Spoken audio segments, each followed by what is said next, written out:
So here you have that if you want to sing this song, so now you know what it's like, what it's about. It's a beautiful song. We'll sing it now, okay?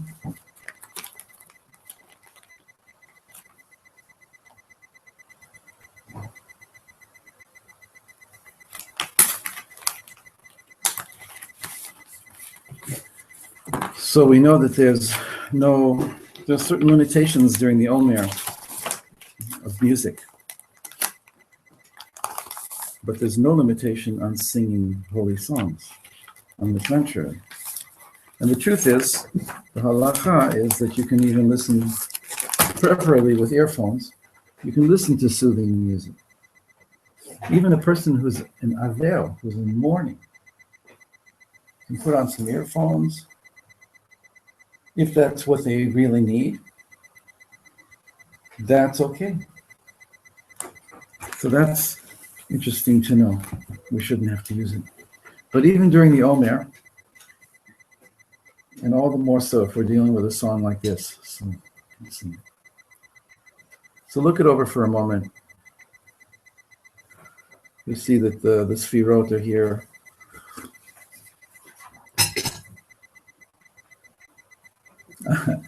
I had a comment by somebody. Before I say the sfirot are arrayed here in ascending order. The sphere are what's an array, right? They're arrayed here. Malchut goes up to Keter. So once I had it that this song moves from Malchut to Keter, and they said to me, "This doesn't move." I said, "It certainly does. It moves me." Anyway.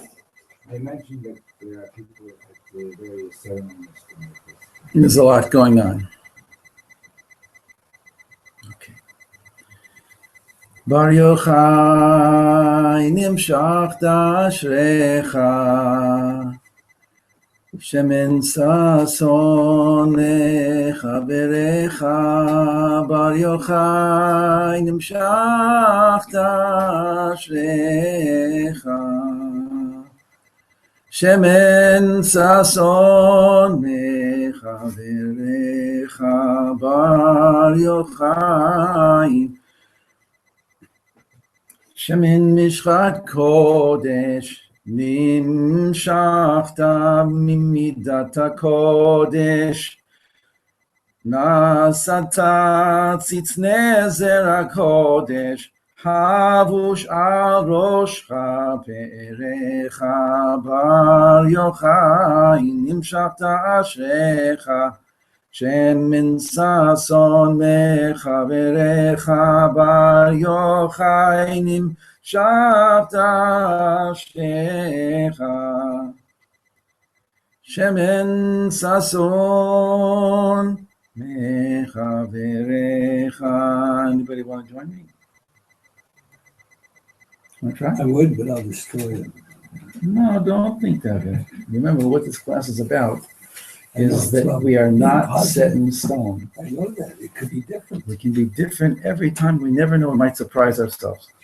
Bar Yochai Moshav Tov Yashavta Yom Nasta Yom Asher Barachta Bim Arat Surim She'amadeta Sham Kanita Hodcha V'Hadarecha Bar Yochai Nimshachta Ashrecha shemen sason mechaverecha Bar Yochai atzer shitim omedim limudei Adonai hem melomedim or mufla or haye kodem yokedim Halohema yorucham morecha Bar Yochai nimshachta ashrecha shemen sason mechaverecha בר יוחאי ולשדה תפוחים עלית ללקוט בו מלקחים סוד תורה כציצים ופרחים נעשה אדם נאמר בעבורך בר יוחאי נמשכת אשריך שמן ששון מחבריך בר יוחאי נעזרת בגבורה ובמלחמת אשת השערה גם בחרב הוצאת מטרה שלפת נגד צורריך בר יוחאי נמשכת אשריך שמן ששון מחבריך בר יוחאי למקום אבני שיש הגעת לפני אריה לאיש גם גולת כותרת על האיש תשורי ומישורך. So we'll stop here. So just to tell you one thing, one nice thing, that Lag BaOmer is, right, it's the 33rd day of the Omer, 33rd day of the Omer. So that means what? That 32 days precede Lag BaOmer. And that from the 33rd day of the Omer on until 49, if you count 33, 34, 35, 36, 37, 37, 48, 49, you get 17. You get 17 days. So you get 32 days until you get 17 days from.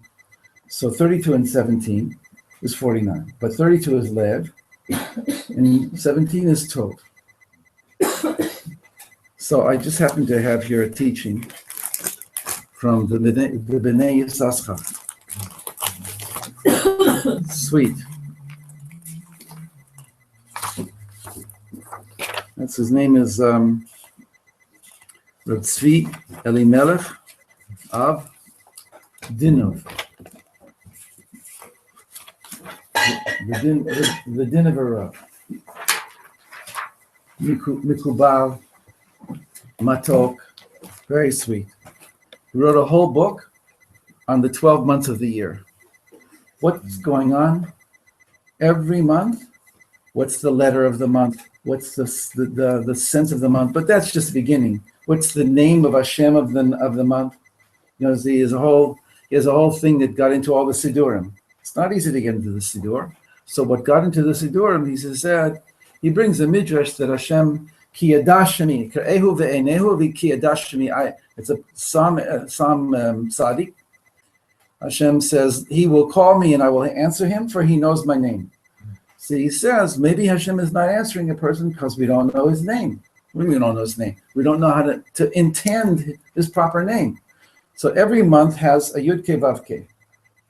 He has a chart in all this Sidurim. You can see it. And the Yud Ke Vav Ke has different combinations. Nisan is Yud, Hey, and Vav, and Hey. It's exactly the first month. Then the next month is Yud, Hey, Hey, Vav. That's this month, Iyar. So it means the first week is a Yud, the second week is a Hey, the third week is a Hey, and the fourth week is a Vav. And then the next month.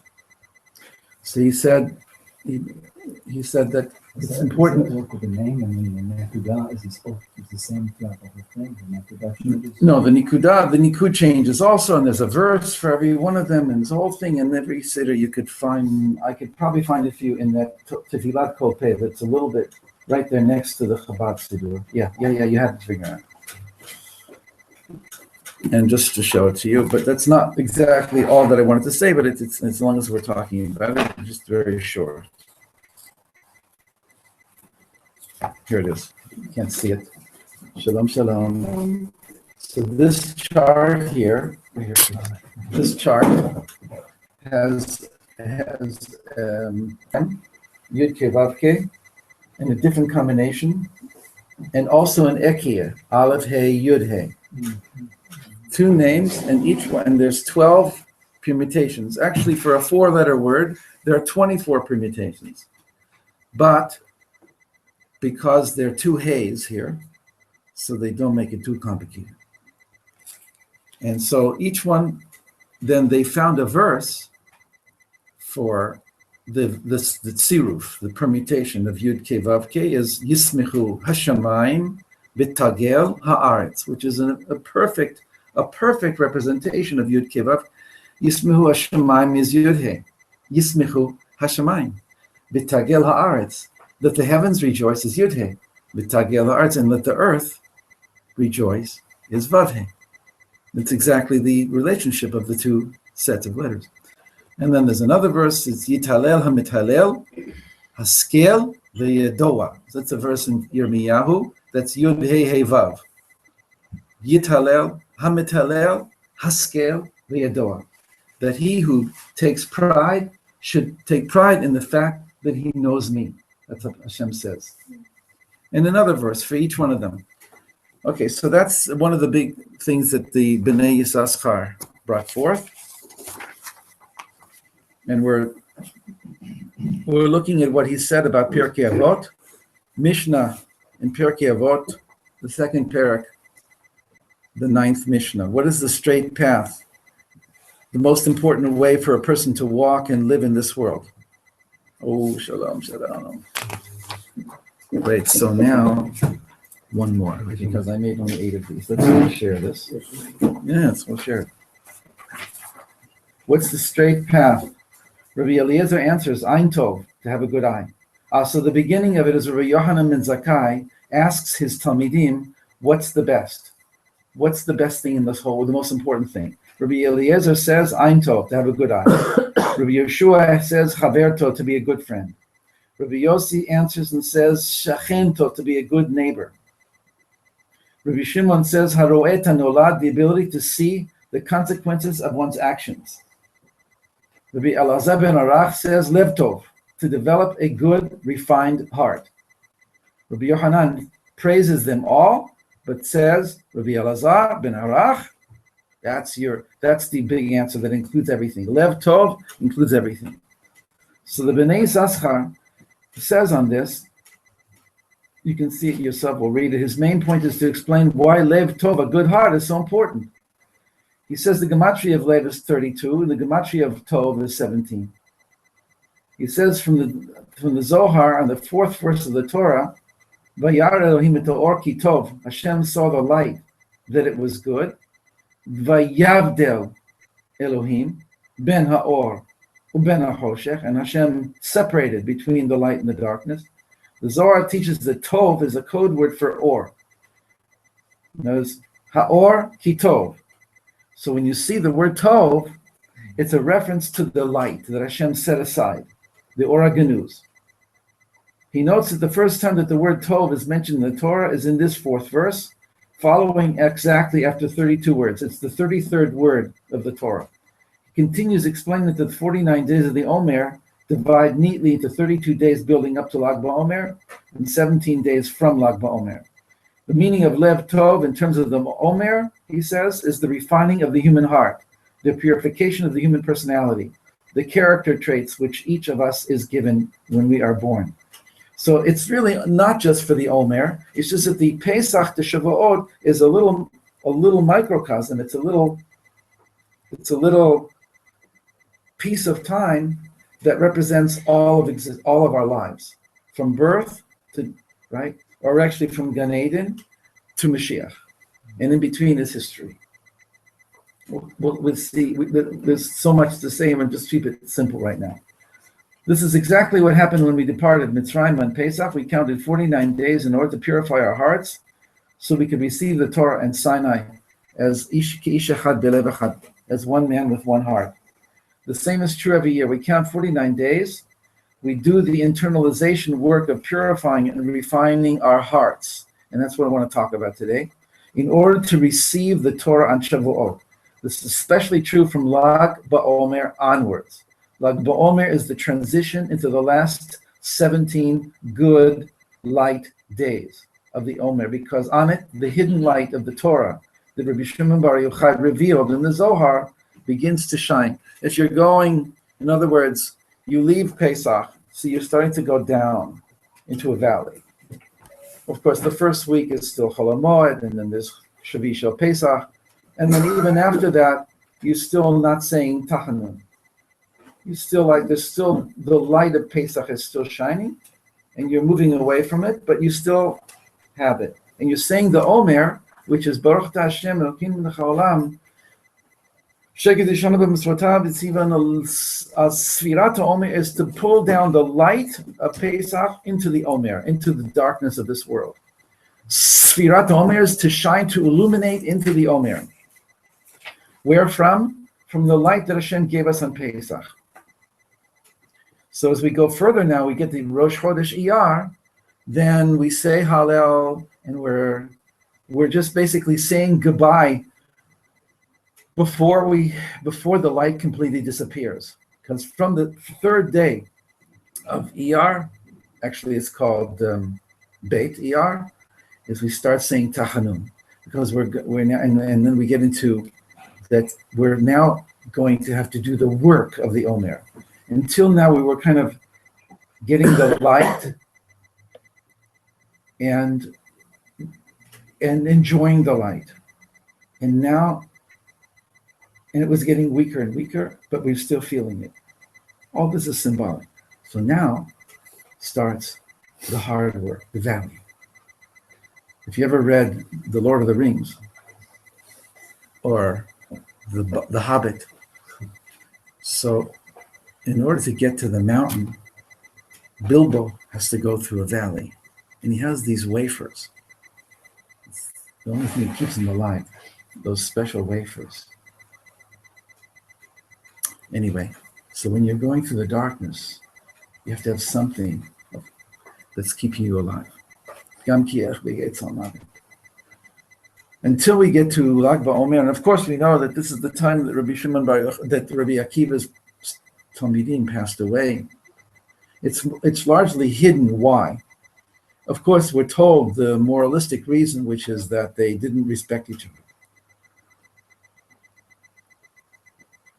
There's more to the story. Actually, I'm not so happy with the fact that the whole story isn't told. But whatever. If I would go, I promise that I will mention it at another time. Takes a while. It's all we're told. Mostly, what we're told is that they didn't have respect for each other. I didn't look upon my friend with honor. I wanted honor for myself, but I wasn't willing to give honor to my friend. And therefore they were destroyed, because they were the students of Rabbi Akiva, and his Torah is very pure. If you're learning pure Torah, but you're not, your midot, your character is not becoming refined and transformed, then you'll die.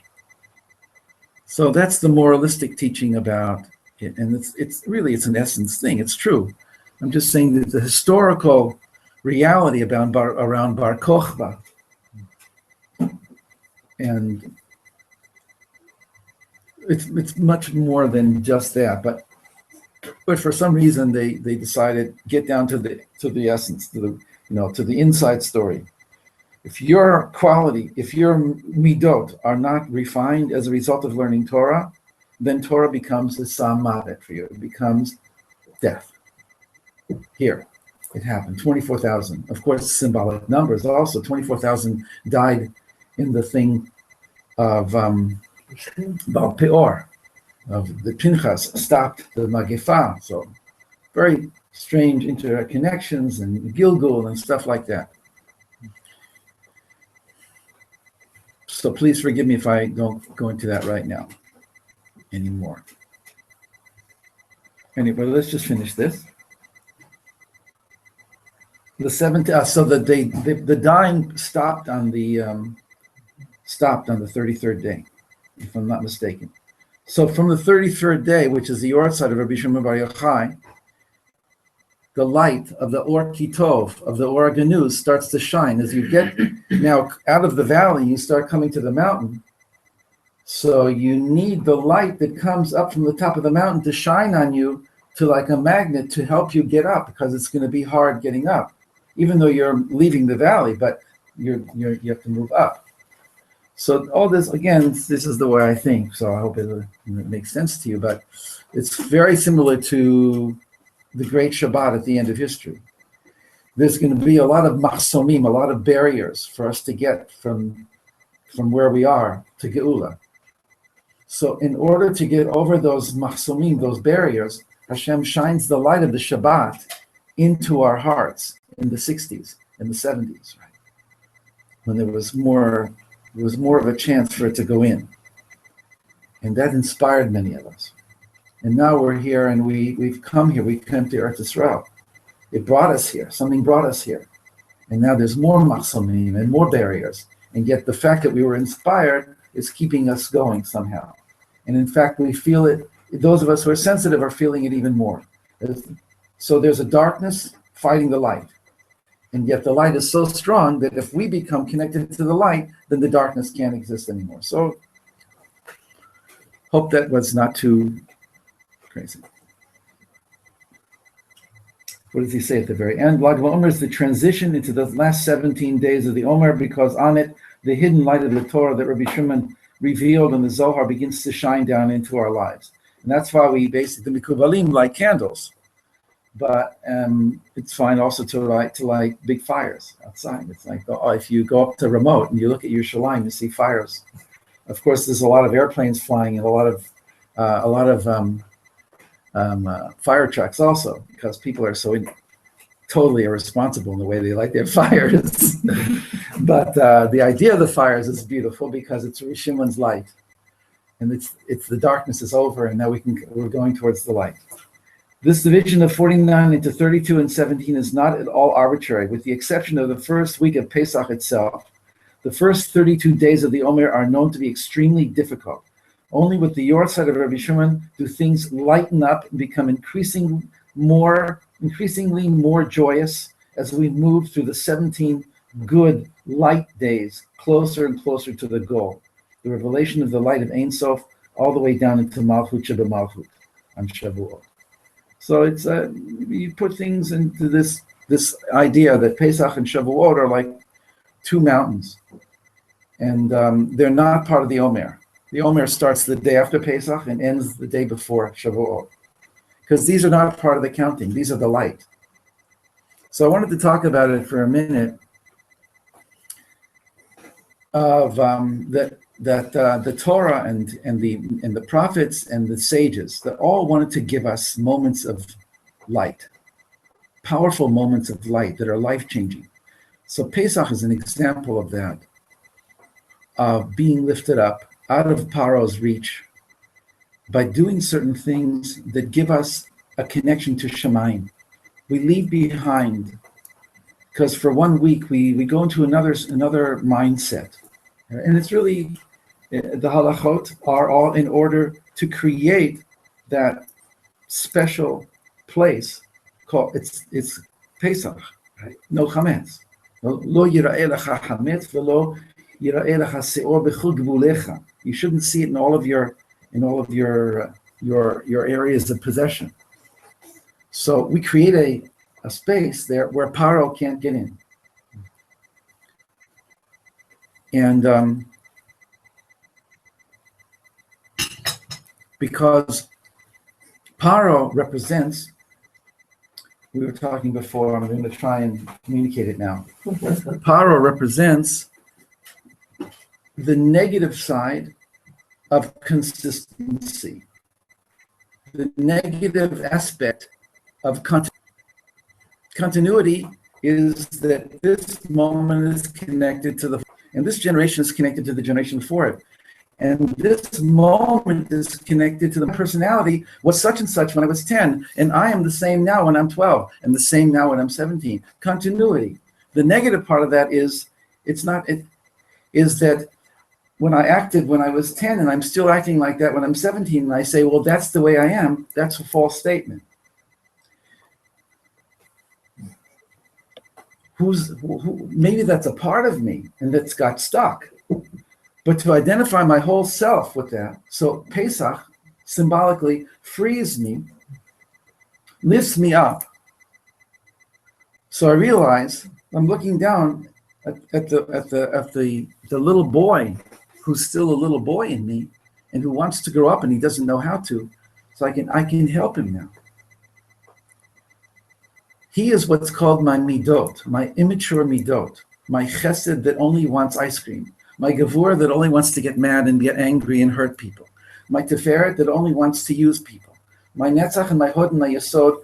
In other words, all the wrong uses of my midot is what Paro does. He uses my midot in their impure form. We can also say that Hashem gives us our midot, our character traits, in unfinished form, in what's called a chomer gelem, in a raw material. My job is to refine. But what happens with Paro, I'm using him as symbolic again, is that Paro makes me believe that's who I am. And he's called Melech Zaken Uksir. He's called a Melech Zaken, an ancient king, because he's there from my birth. And he keeps convincing me that this is the way I am. He is the negative side of continuity. He wants to bury me in telling me that's who you are. You can't change. So Pesach and all these other things, even Mincha, I just prayed Mincha. These are not supposed to be things where I daven Mincha just like I daven Mincha yesterday. It's not supposed to be like that. It's supposed to be incredible connection. It becomes so set that we take it for granted that this is the way it is. Even we were talking that you go to a street. This street, I came here last week. I came here the week before. This street is here. It's been here since 1933. And this house. But it's only an apparent consistency, because the street is not the same in many ways. And the people are not the same. And I'm not the same. My consciousness is not the same. The planet is not the same. The solar system is not the same. Nothing is the same. The energy level is not the same. To think that it's all the same is what Paro does to us. It imprisons us. So Pesach is a necessary freedom from that. But then the day after Pesach, we're put back down in Mitzrayim, but it's actually now in the desert. But it's the same idea conceptually. And we say, now with what you got, when you were just exposed to the Oregonus, you were just given a taste of being totally free. Now take that with you into your, and let's work with it. With your life. So let's think about that for a second. 8 o'clock. It's in memory of all our soldiers and all of those who have been killed in order to allow us to live here. So we should stand even.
So let's talk about this for a minute, or let's talk about anything that you can relate to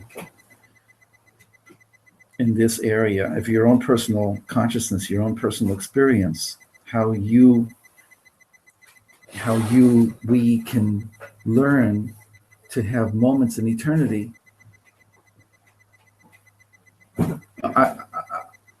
I mean, I have more to say. I want to, but please, interact with me on this a little bit.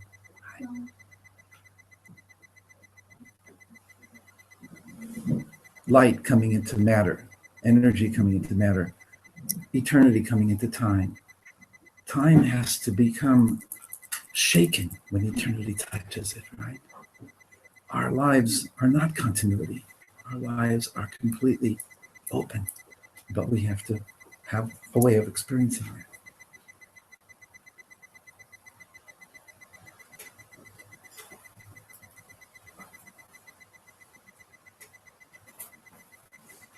If I may say something, Please. I think it's amazing that we are given that gift every year, that we can go back to first Pesach, and then that period of time from Pesach to Shavuot, that we have that ability to be renewed and to work on ourselves, even if we did a lousy job the previous year.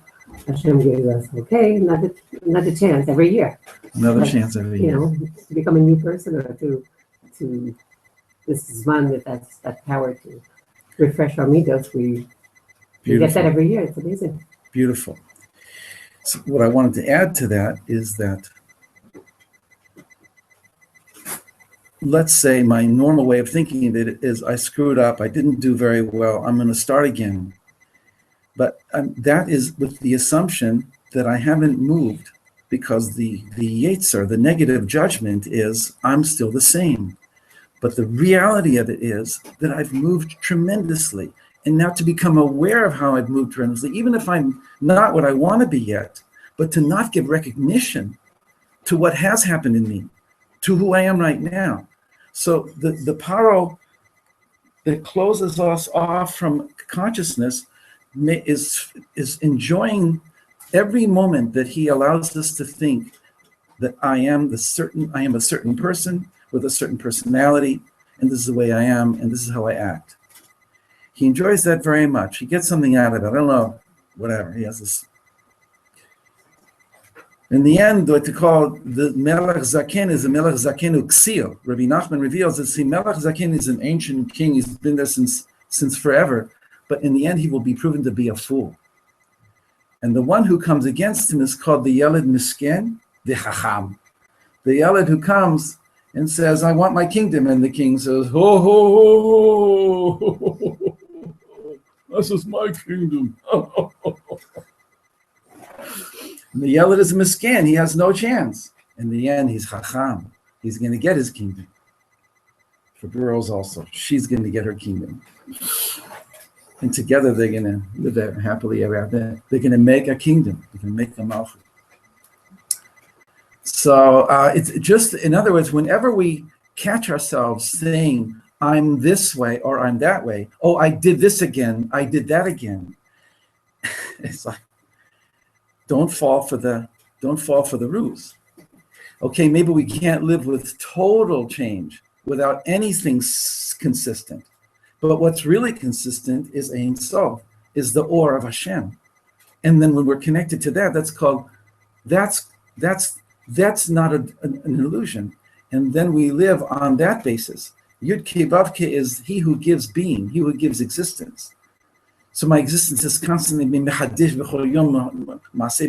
right? I'm constantly being renewed. Again, I can't live with it completely like that, but I know that that's the truth. And when I know that that's the truth, I can have that come to bear. I can go up into Chokhmah, which knows Ein Od Melvado, and my dot can now become the transference of that into my midot. It's called Chokhmah, is on the level of knowing, deep knowing. I know and I believe truly that there's only the Ein Sof. Dot is the ability to bring that down into action, into my self. Down here, I can't know Eino Nevado. I know my stomach. I know my heart. I know my lungs. I know that I'm breathing. That's fine. But that refines my breathing. It refines my eating. It refines my sexuality. We have to be human. But we have to be human with divine interpenetrating our being. Yeah, so I'm taking all the time up here. More. Thank you for talking and keep talking. Since I talk a little bit more. I'll share something personal. Okay. You've given a new dimension for me. I became Jewish 44 years ago on Lamed Aleph Baumer. The first time I met you was in your home in Far Rockaway.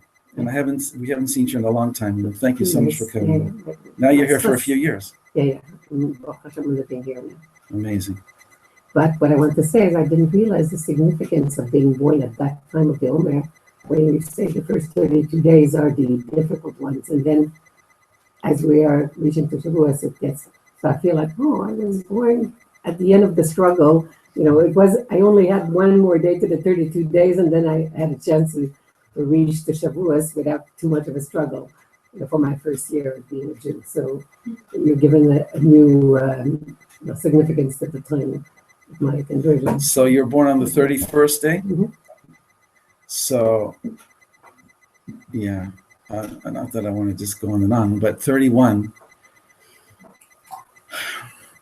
forgive me, it's part of this. So when my 31st anniversary with my wife, we went to the old city and we were walking towards the Kotel. And my wife says, well, what's so special about 31?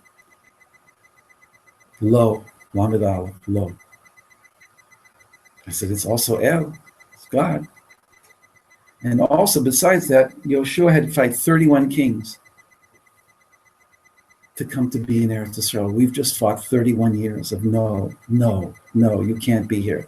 You're not allowed here. You won't make it. Lo. And now we're in our 32nd year. So 31 to 32 is a powerful transition. Okay. So only with blessing. Anybody else? How do you connect to that infiniteness and make it really real? And there's a certain continuity. Eternity means something to me. Eternity, when I connect to eternity, when I connect to Netzach, Hashem above and beyond everything, even though it's amorphous, there's no form. You can't grab onto heaven. You can't grab onto eternity. But the word itself helps us. The concept helps us to know that there is an eternity and that's the real thing. And then when I want to draw that down into the life that I'm living here, which is the projection on the wall. I'm in a movie here, but the real me who knows who I really am is, so to speak, shining down into me. Enough. Talk. Get me something. Give me some feedback. You allow yourselves to talk, you'll see. You'll be able to talk. I have a question. So the idea that constricted consciousness leads to me thinking that I can't change, and like wherever I go, maybe the people are the same, people see me the same, like this idea of constricted. Yeah, I'm caught because the way they see me, I can't be any different. Because look, he or she, they see me and then say, I can't stand it. I want to be with other people. That relates to the idea that like the point where we enter the sea and the point where we have to see is the same place. That in a constricted consciousness, you'd say, we're back where we started. Like, what is this? But not like at a higher place, you see the Beautiful. So there's this tradition that we went in a keshet. We ended up on the same side. The whole purpose of doing it so that the Egyptians could drown. Which of the Egyptians are the parts of me that are right? That's also, everything has an internal counterpart here. But so the whole purpose was that they could drown, that they could be washed. That they could that eventually I could reincorporate those things. Whatever negativity we're carrying has to be reincorporated into the wholeness of who we are. So there's a very, spiritual ecology. In terms of mankind, right? All of mankind has to be redeemed. That means that part of our job is to shed light into the hearts, into the deepest dark of heartness of mankind. And when it seems impossible, we say, Hashem, we can't do it. It's too dark. All they're doing is killing each other. They want to kill everybody and bully themselves. Like we haven't seen anything like this for like, who knows, thousands of years. This is dark.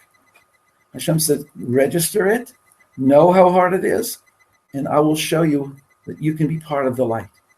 Because in your life, the way you live your life, you can have an effect on all of reality. So nothing is set in stone. It's how, even though I said before that these people telling that there's going to be a war soon, and there's a 106-year-old man from Iran who had a dream. So there was an article, somebody sent it to me from New York and said, did you see this? I said, no, I haven't seen it. Well, who is this rabbi? I said, I don't know, I have no idea. I don't know who he is, nothing, I don't know nothing, but I don't really care. Because my life has to run.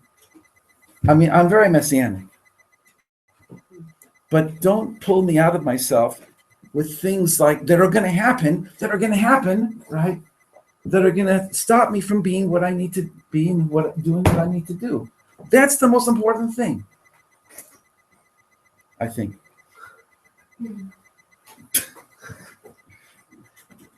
It seems like we live in a world that is afraid of change because it's uncertainty. Which we visit as we move, we don't know what it's going to be. And so we resist the change. And we think, as you mentioned, that we haven't grown sometimes from what we really have. Part of that is even being aware of it. Being aware of the things we haven't changed. That's changing in and of itself. Right. So, but if we can just kind of be open and just continue to grow and be comfortable, it's embrace change. Interesting. It's hard. Yeah. So, because this whole world around us is all about sameness. You go to work, you pay a paycheck, you go to the bank, you buy the food. You go to work, you pay a paycheck, you go to the bank, you buy the food. But it can be different. It can be different. So I'm not solving it for anybody. This thing of consistency, and that Pesach and Shavuot and Rosh Hashanah and Yom Kippur and Purim are taking us out. They're called super mundane. So there's mundane. So there's super. Super is in order to get us out of thinking that this is the way it has to be, that it's open, it's free, it's incredible, it's infinite. And then you can have that when you say Kadosh, Kadosh, Kadosh in your prayer. You can have that when you say Shema Yisrael Hashem Elokeinu Hashem Echad. You can have that when you say Hashem's name, because that is a window to eternity. It doesn't have to be a whole day within a year. It can be a moment. Because the rabbis, in every bracha we say, can be that.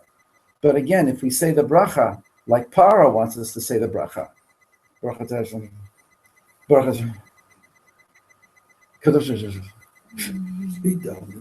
Speed davening. So that's like, in a sense, it's completely in, what is it called? It's counter. Like they gave us these things, these Torahs, these mitzvot, these brachot, these words to be lifted up, and we're using them.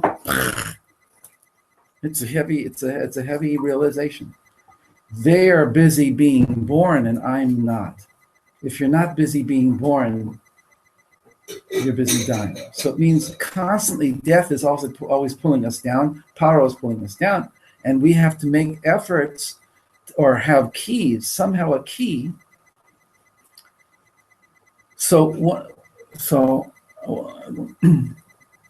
Yeah.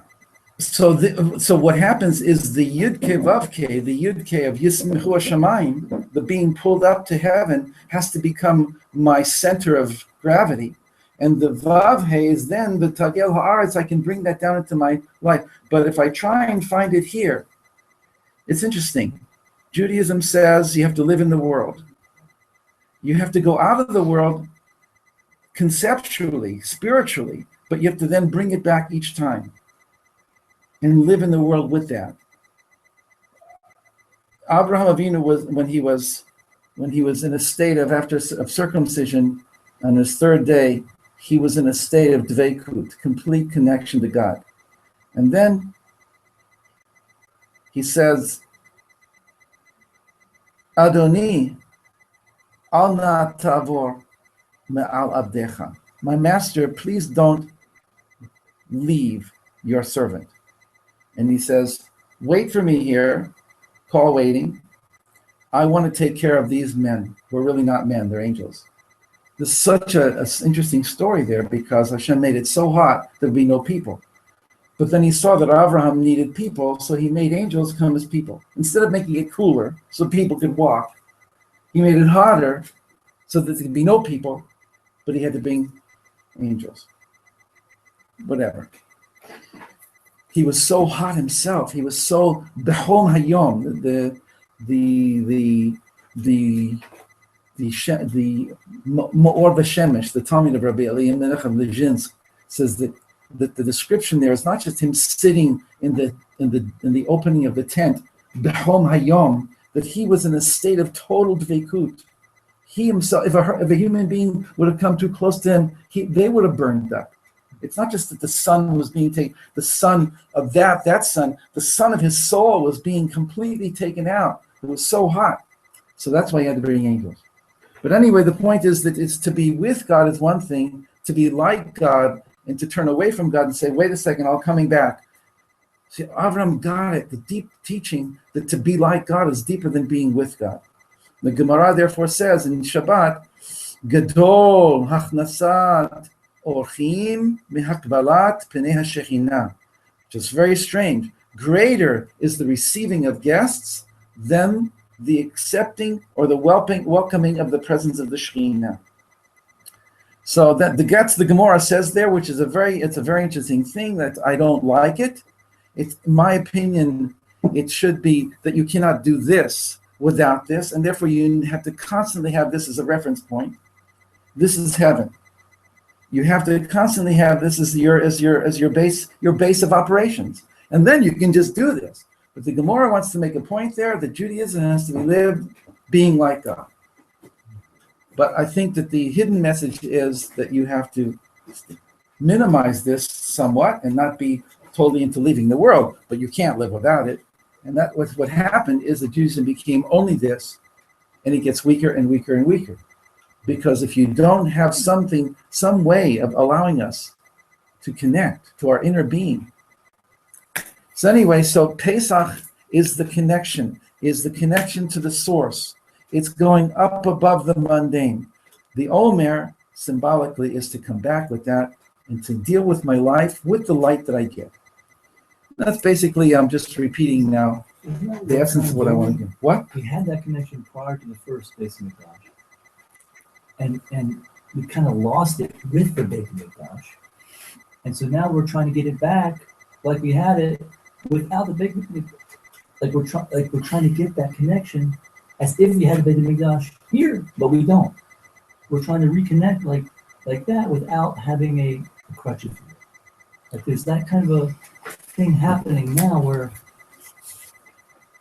because we were using that as we weren't really making the connection like we should, and we had to be the Betamikdash. In a strange way, paradoxically, it's on a higher level to be able to do the work now than during the time of the Betamikdash. It's a whole thing to think about. We want the Betamikdash. We want it to be a physical building, and we want it to be the incredible elevation that can happen when you go there. In my humble opinion, as I wrote in my book, this is only a halfway house to get to God, to Eden. It's only the Betamikdash, as much as people think it's the end and that's it, we'll be forever happy and everything will be nice. No, it's not. It's not the end. It's only a means to get to a higher end and a never-ending higher end.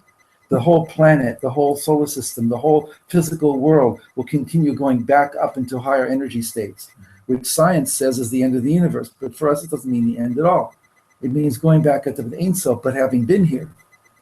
But anyway, we're in a certain advantage not having a Betamikdash, because the Betamikdash is almost like it gives you a crutch.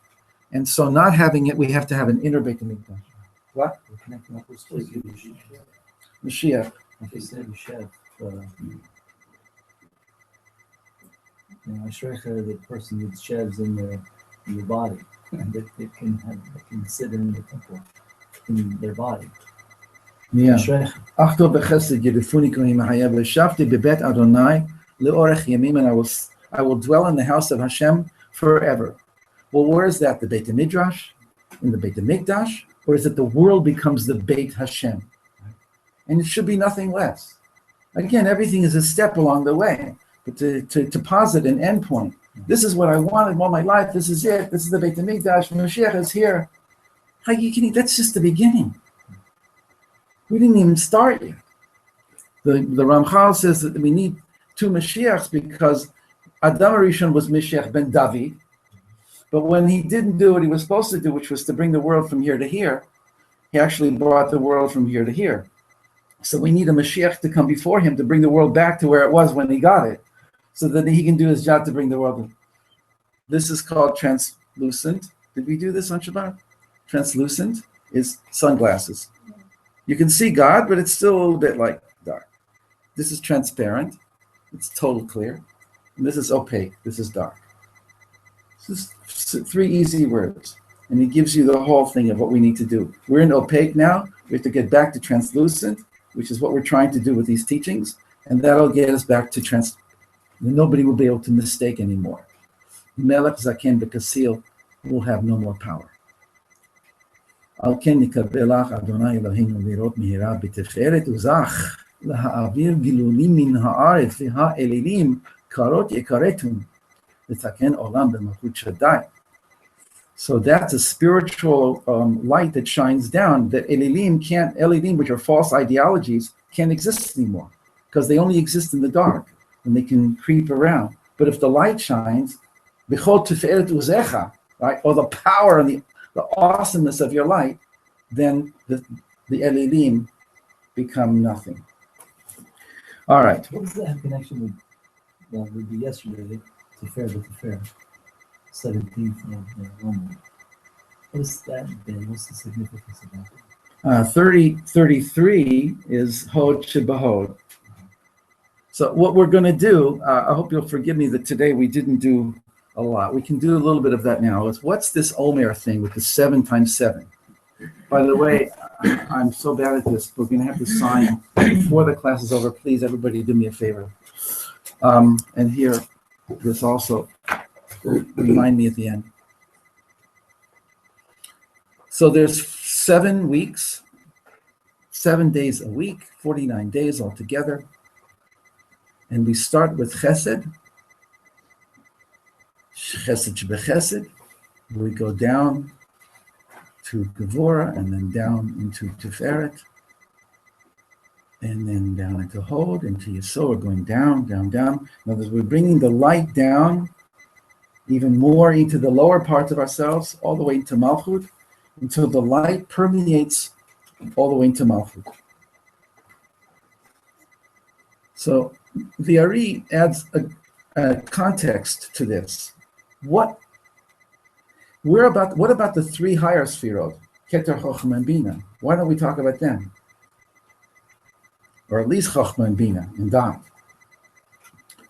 So really, that's the light that we're trying to bring down, that we got the Chochmah and the Bina on Pesach night. When we ate the matzah, we got what's called Mochin de Abba, the intellect powers of Abba, the ancient Abba, the archetype. And when we drank the wine, we got Ima consciousness, Mommy, because Mommy is red and Daddy is white. And all of us are full of reds and whites. That's all we are, is we're red and white. Our bodies are red and white. We're white organs soaked in red blood. Mommy and Daddy. We are our DNA, everything. X. They're not X and Y's, they're Alephes and Eins. Right? Anyway, so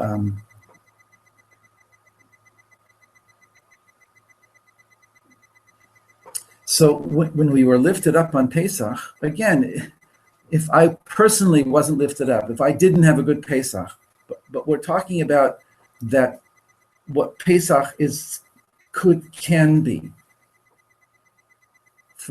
for us.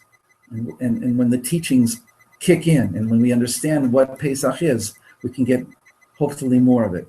Or even my first Pesach, when I was 23 years old, and I came out from having been traveling all over the world, and I had met Shlomo Karbach the summer before, and then I traveled all the way around the year. And when I got back to Los Angeles, my father had a stroke.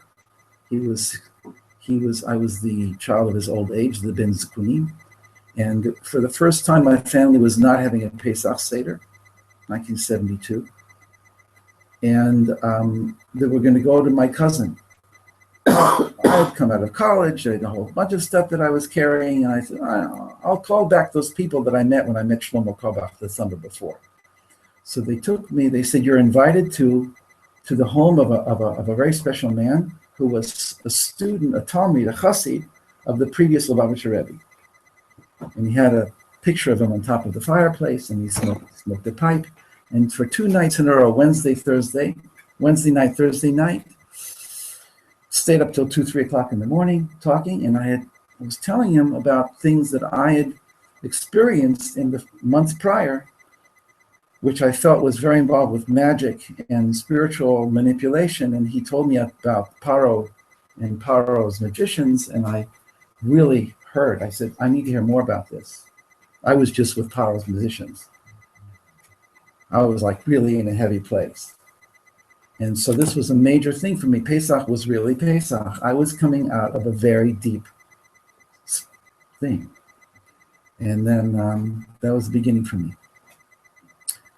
So even though I didn't know a lot about Pesach, but the experience itself was so important, right? So I'm sure everybody has had their different Pesachs, and maybe everybody in this room, something has been good for you on Pesach, and you've gotten it. Right?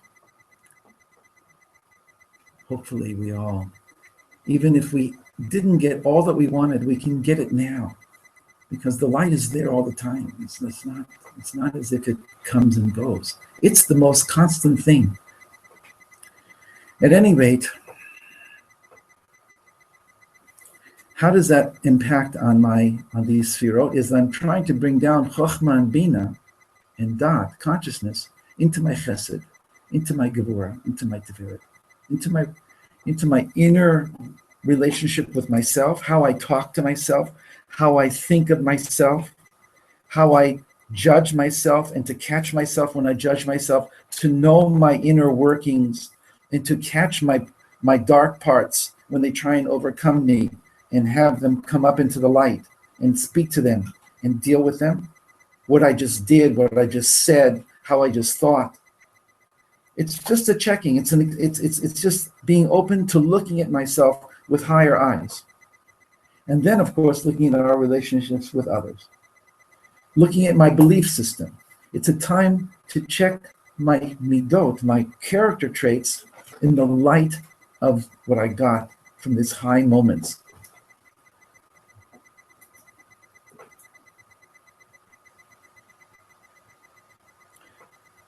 So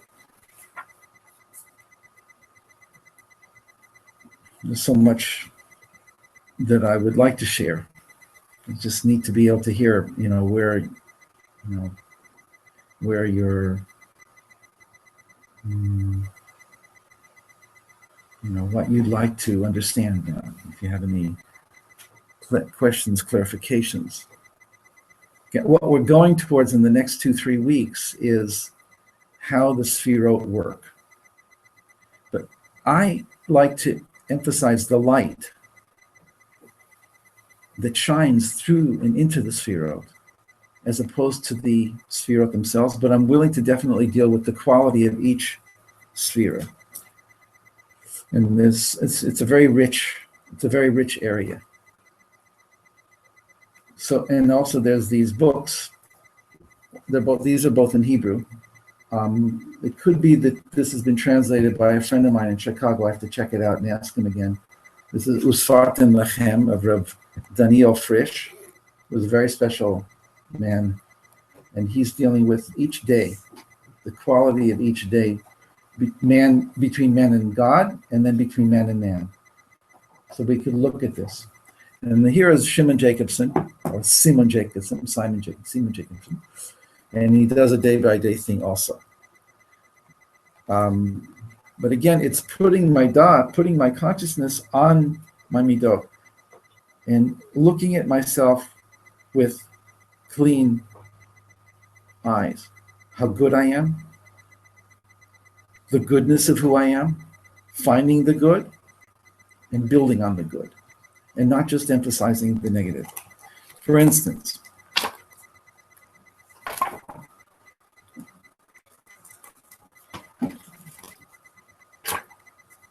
we're transitioning now from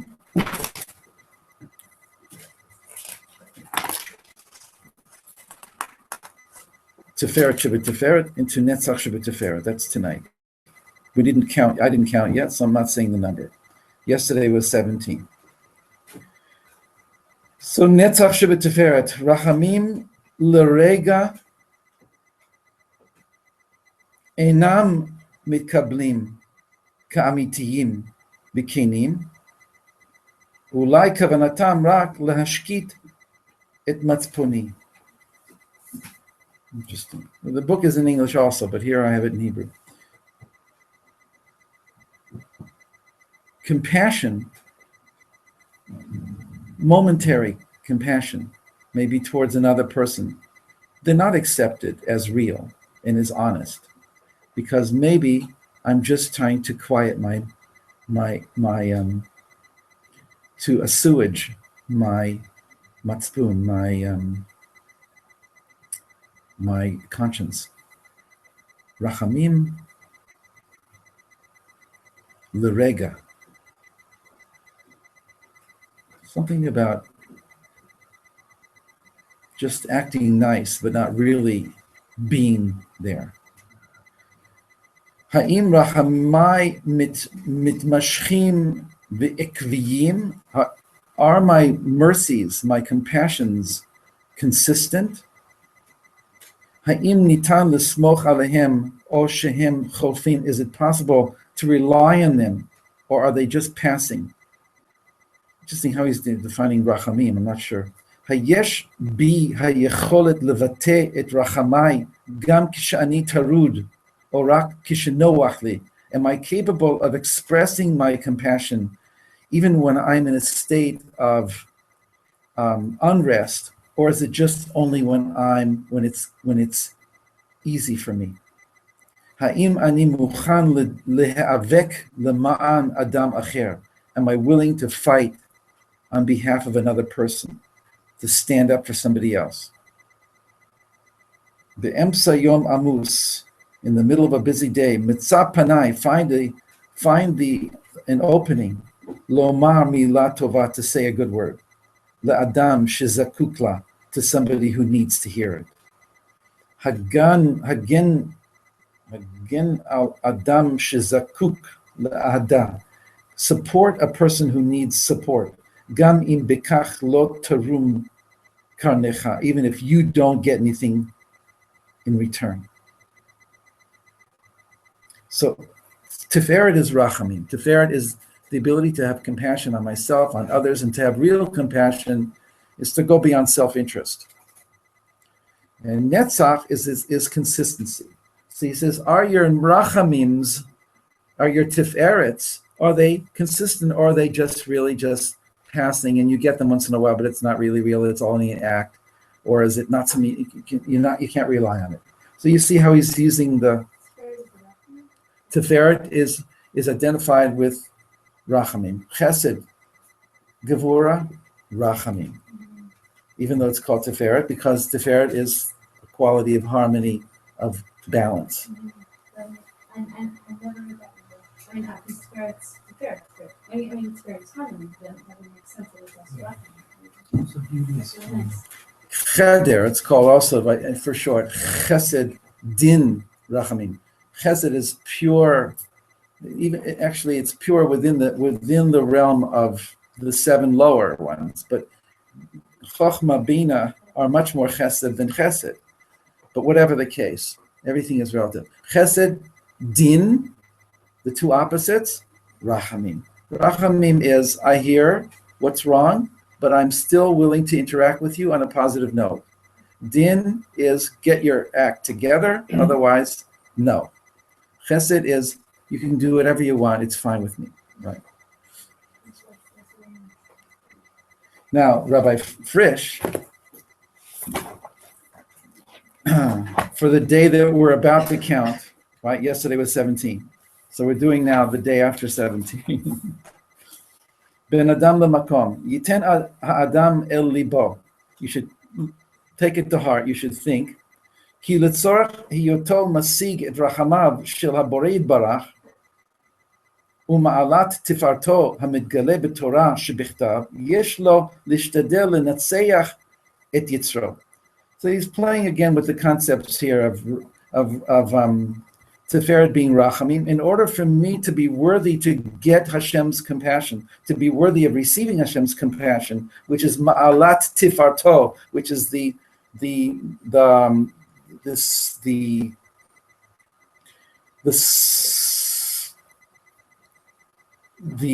height of his beauty, which is revealed in the Torah, I need to linatseach, netzach, of Tiferet, I need to overcome my negative inclination.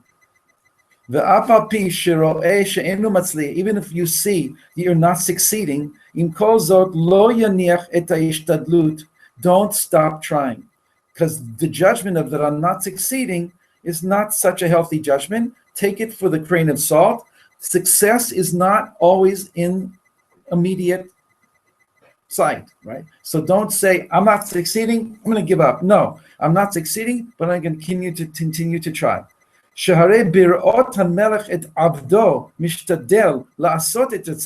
For behold, he puts it in the religious context, for behold, when the king sees that the servant is trying to do the king's will, so the king has compassion on the servant. This is not the case if a person just sits there and doesn't try. Daf Lamed Gimel Amud Aleph. This is what's said in page 33 in Berachot. Mishe'en bo da'at asur lerachem alav. A person who doesn't have da'at, consciousness, who has no sense of who he is, but just goes with the moment and gets caught in the flood of thoughts, but doesn't have da'at. It's ad kedei kach. It's asur. It's not good to have compassion on them because it'll just be what's called a codependent. Oh, you need another drink. Okay, so have it. But remember, last night you drank and it was terrible. Okay, have another drink. You're becoming assistant and what do you call it, to that person's addiction. Facilitator to that person's addiction. So people who are codependents have to go into therapy also. Because the person who's the addict will make you feel guilty that you didn't give them the drink. And all that stuff. Anyway, so you have to have da'at. And not have rachamim on somebody, it would be false rachamim to give them the cigarette, to give them the booze, because it's right. It's just going to put them out of the world again. So therefore, he's bringing this here as a proof that I have to keep trying even when it's hard and I don't see success.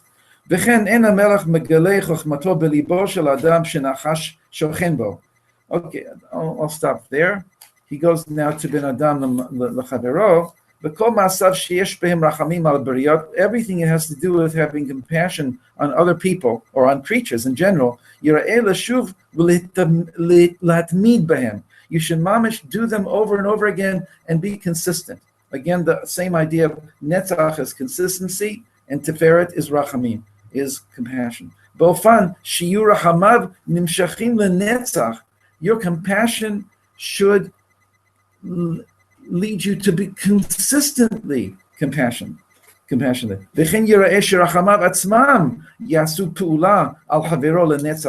your compassion should have an eternal effect on the person that you're having compassion for.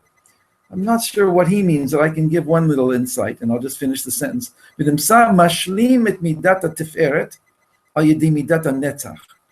Comes out, again, he's playing with words, but he's trying to give us an idea. Comes up that if you're consistent with your compassion and you make it a real part of your life, then you are completing, you're bringing your compassion to its perfection by making it consistent.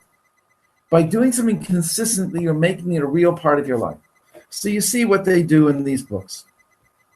Rav Kaplan, what he does in Inner Space is another thing, and that's what I want to share with you next week.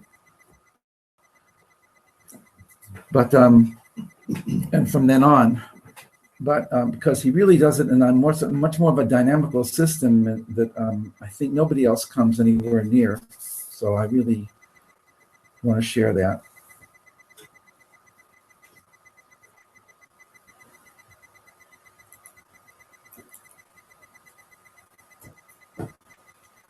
Anybody want to share anything? Please be free to do so.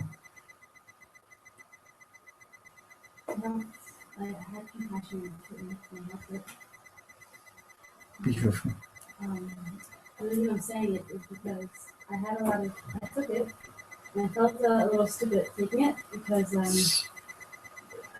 found it on like next to my bus stop. And my mom was like, she works in an animal shelter, so Wow. we were able to take it there. It's not a kill animal shelter. They don't kill cats. They don't Wow. kill, they don't kill. But it was still like, this is how I'm brought up to have compassion on any living creature. Like just even if it's just like this like dirty little kitten on the side of the street, but I didn't look at it like, oh, it's so cute, I want to take it home. So I'm like I had like just an understanding when I picked it up and like this is that's compassion. I just helped this little kitten, and just like I'm sure it was just like sitting there and freezing cold, like just like walking around, and I'm like, I can't leave it, even if there was no animal shelter for me. I couldn't leave it. I wouldn't be able to leave it there. And I brought it home and bringing it to the animal shelter, and I looked at it and I'm like, whoa, this is me and Hashem. This is our dynamic. I'm walking around in the cold and in the dark, and I'm scared and lonely. I'm just waiting for someone to pick me up and have compassion on me. And I was like thinking, I was just hoping really that the way that I'm trying to have compassion on this animal, this creature that Hashem created, not just because it's cute, but I'm trying to do a mitzvah here. I want that same compassion. I'm looking for compassion as well. I'm looking for it. And Very rich. That's really beautiful. we don't believe we deserve it either. Maybe not all of us, but I can say that when I look into myself, I'm like, wow, sometimes I don't believe we deserve compassion. Sometimes I believe that. So that's the meditation part, is that to make that now, instead of just a story, an incredible story, and that you actually did look inside yourself. So look inside of ourselves now and have compassion of the higher part of ourself on the lower part of ourselves. Because we're not the lower part. We look up and say, oh, I wish that I could get help from above. But we are above sometimes, looking down on the little kid who is inside of us who needs that help. We are the little kitten who needs that help. And we are also the parent and the adult who can help. So there's bringing things inside, living on the inside of ourselves, that we have a head and a heart, we have a heart and a liver. Now that we have parts of ourselves that one has compassion on the other. Make it an inner story so that I can now check out, where's my compassion for myself? Have I had any compassion? And then it's just like it says, Ve'ahavta l'orecha kamocha, you shall love your friend as yourself. So as yourself, right? If I'm not having compassion on myself, if I'm plagued with toxicity, with poisonous judgments of myself, so even if I'm nice to others, but there's a falsehood there because I'm really not in peace with myself. So Rachamim has to penetrate to the core of my being, allowing me to have compassion and to be melting into the compassion of the Ein Sof within me. So please let's close our eyes and breathe a little bit, allowing this Tiferet, which is, Rachamim is only one part of Tiferet, but it's a very special and important part. to have a teferet, the beauty of Hashem's rachamim, internalize it into myself so that I become a model, an agent, a conduit of rachamim within myself and into the world. It has to be within me first before it can go out to others.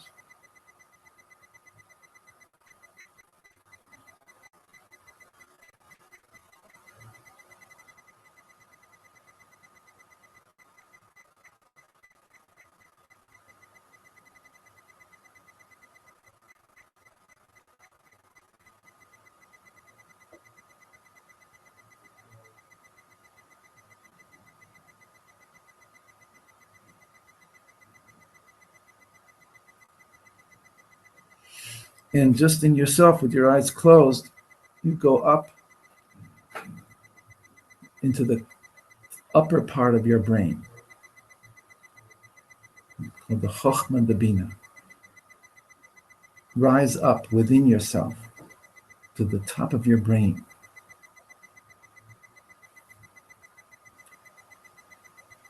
And bring the light.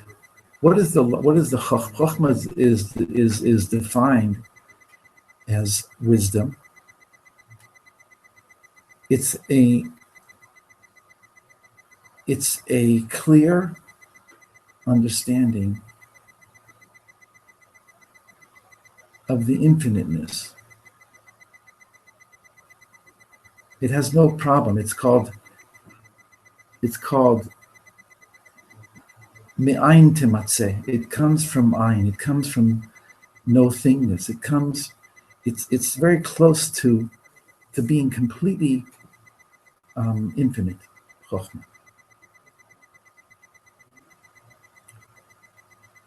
So in our Chochmah, we know on a very deep level that the world that we see on the outside is not the real world. It's a play, it's a stage. Up in Chochmah, Kulam b'Chochmah Sita, everything, even the physical world, becomes much, much more subtle. And that we receive our mission, our plan of our lives from Chochmah.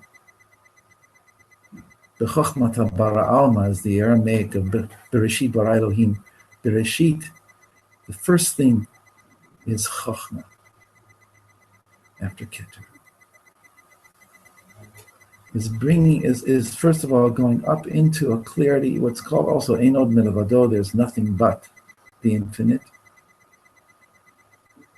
It may not be able to be possible to do it all right now, but I invite you to be able to do it when you do stand in your davening, when you do sit in your room, when you do stand at the ocean, is to go up into the higher part of your own brain, which corresponds to Atzilut in the worlds, and to wash yourself in the light, in the water of Atzilut, in the knowing that there's nothing but Hashem, that His essence is everywhere. From that deep place, the world doesn't exist as we know it.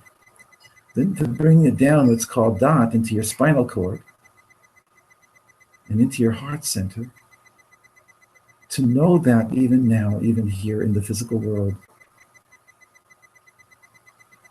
the transformational power of the light that softens the heart, that allows us to believe in ourselves.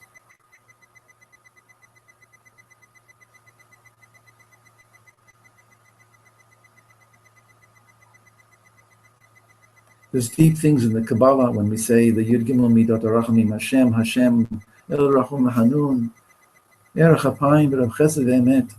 Notzer Chesed La'alafim Nosei Avon B'Fesha B'Hata V'Nakeh. The Ari says that Hashem is the heart calling up to the higher part of the brain, Hashem, the second Hashem,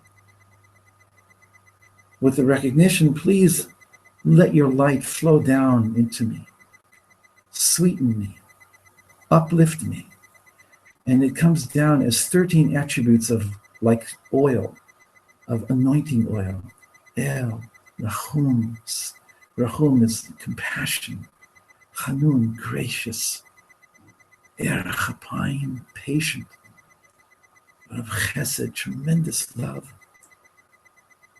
Ve'emet, truth. These flow down from the upper part of our being into our heart and into our kishkas, into our being, and soften and heal. But you have to make the movement from the heart center, crying out of the pain of being, of existing as a separate entity, and crying out and looking up to the higher part of ourselves, which is up symbolically in the higher part of our brain. In other words, create an inner image of yourself where there are different levels of your own being. There are stories to your building. You can access the higher stories of your own building. Most everybody's living in their basement. They don't know how to go up the elevator. Yaakov Avinu, when he was at the Har HaBayit, when he was at the place, the Hamakom, Manorah Hamakom Azeh, how awesome is this place? Where was he? Yes, he was at the place that eventually would be the Betamikdash. He was at the place that is the highest, the most incredible place in the whole planet Earth. But that place exists within us. And we can access that and bring the juice, the shemen, hamishcha, the anointing oil of that place that heals and elevates all the other parts of ourselves. So, with your eyes closed still and just normal breathing, see the light in the top of your forehead. Like the beautiful light, even though your eyes are closed, but the light is there inside of us. Have it fill your brain, fill your skull, fill yourself with the knowing that the light represents the Or Kitov, the Or, Hashem's light. That He allows us to have an aspect of it within ourselves, so we can then come down from Reishi, from Chochmah, all the way down into every part of ourselves, with this incredible light.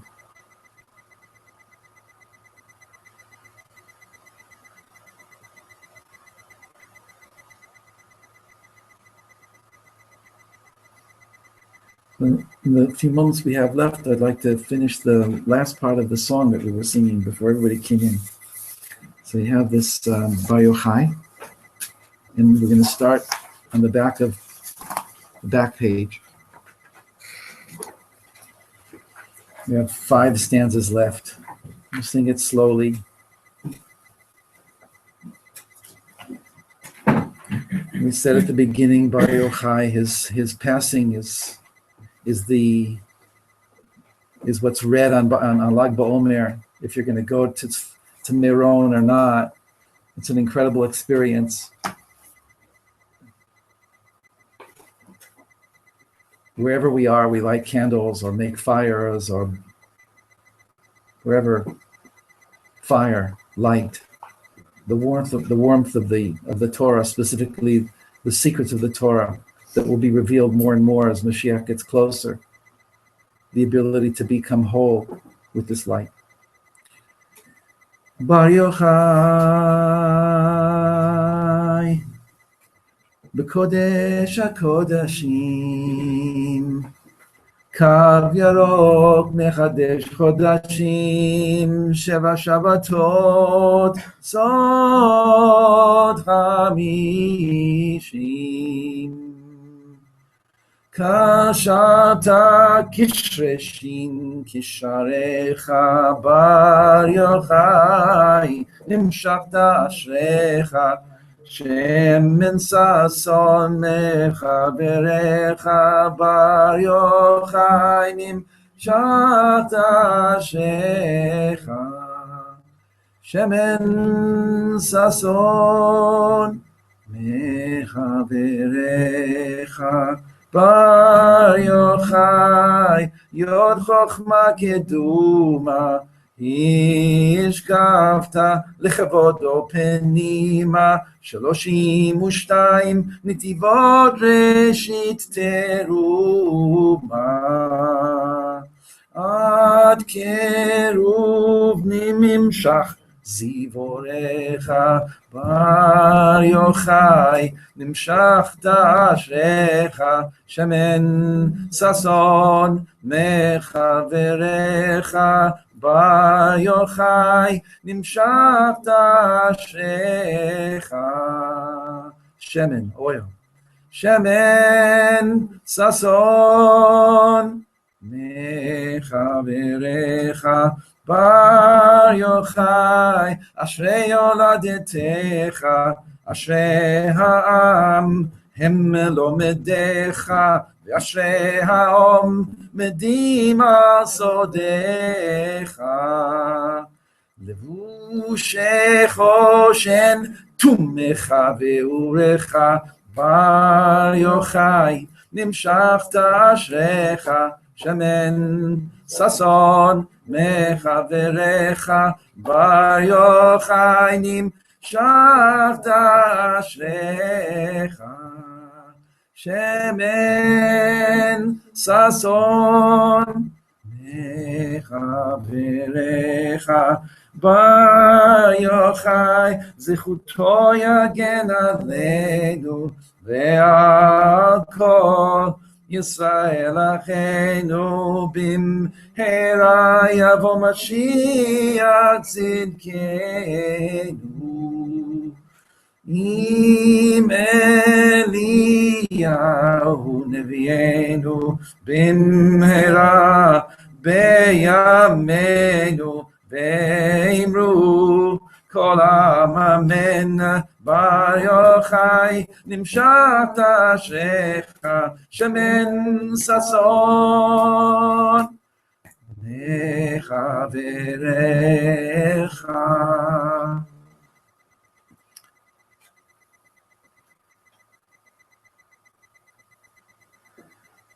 So, to be happy during the Omer.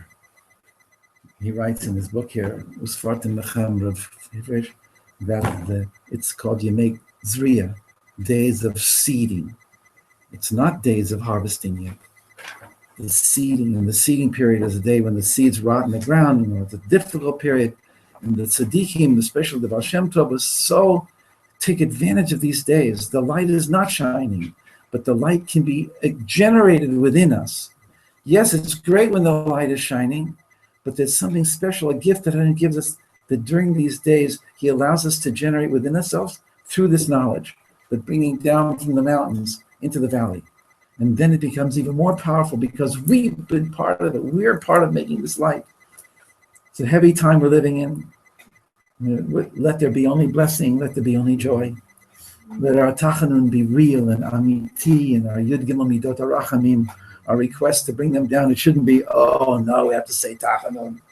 But oh my goodness, what an incredible privilege to say tachanun. I was waiting to say tachanun all this time and they weren't letting me.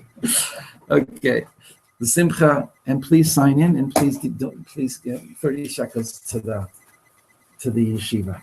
Okay. Did you say a shekel? I know I talking to that. No.